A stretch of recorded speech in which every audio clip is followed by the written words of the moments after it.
James 1:27, religion that pleases God the Father must be pure and spotless. You must help the needy orphans and widows and not let this world make you evil. Ano daw yung tunay na religion? Helping needy people, doing good deeds, being kind, being loving. So brothers and sisters, choose to love. Meron kayong tiya nakakainis, you can choose to love and choose to hate. May kasambahay kayo nakakabuiset, you can choose to love, you can choose to hate.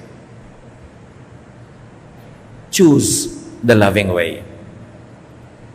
Because God is love. That is the way of Jesus. Sayang lahat ang oras natin kung mayroon na naman kayong chance pumili, tas you will choose to hate. May kaharap kayo, you can choose to be kind, but you choose to be unkind. You can choose to forgive, you choose not to forgive. Sayang ang lahat. Dahil sa pag-ibig, sa pagmamahal, nagkakatalo at nasusukat ang bawat tao.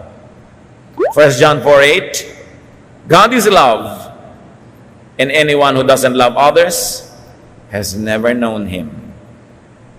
So don't just say you believe in God. Know God.